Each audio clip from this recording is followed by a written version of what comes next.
बकिया video देखने से पहले वीडियो को लाइक करें, राहम टीवी चैनल को सब्सक्राइब करें और बेल आइकन पर क्लिक करें। शुक्रिया।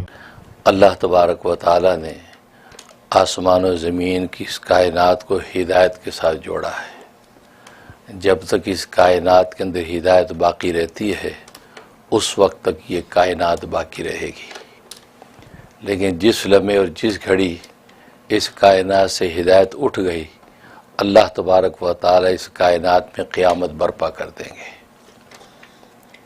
और हिदायत को अल्लाह तबारक व तआला ने नबुव्वत के साथ जोड़ा है। गोया कि नबुव्वत के ज़रिए से अल्लाह तबारक व तआला हिदायत नाजिल फरमाते हैं।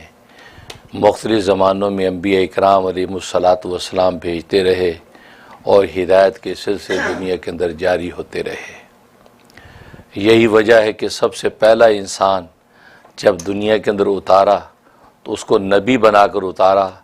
हालांकि उससे पहले यहाँ दुनिया में इंसान मौजूद नहीं थे कि जिनकी हिदायत मतलूब होती, लेकिन चूँकि हिदायत नबुव्वत के साथ जुड़ी हुई है और नबुव्वत के बग़ैर हिदायत मिलती नहीं है, तो अगर पहला इंसान बग़ैर नबुव्वत के आता तो उसके पास हिदायत ना होती। और अल्लाह तबारक व तआला को ये गवारा नहीं था कि पहला इंसान दुनिया के अंदर आए और उस पर चंद लम्हे भी बग़ैर हिदायत के गुज़रें, इसलिए उस नबी को, उस शख्स को अल्लाह तबारक व तआला नबी बनाकर भेजा। चुनांचे आदम अलैहिस्सलातु वस्सलाम को नबी बनाकर भेजा, नबुव्वत देकर भेजा ताकि वो हिदायत के साथ दुनिया के अंदर उतरें।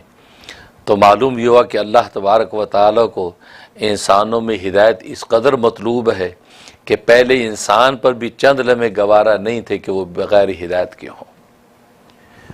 और कुरान करीम की पहली सूरतुल फातिहा के अंदर अल्लाह तबारक व तआला ने जिस चीज़ को मांगने का इंसानों को हुक्म दिया है वो हिदायत है। इसलिए कि कुरान करीम तमाम आसमानी किताबों का निचोड़ और ख़ुलासा है।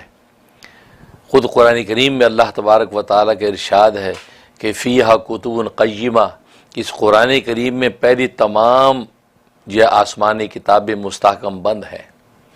गोया के तौरात के उलूम हों, इंजील के उलूम हों, ज़बूर के उलूम हों, साहिफ़ शीस हों, साहिफ़ इब्राहीमिया हो, तमाम की तमाम आसमानी हिदायतों का मजमूआ अल्लाह तबारक व तआला ने कुरान करीम को बनाया है।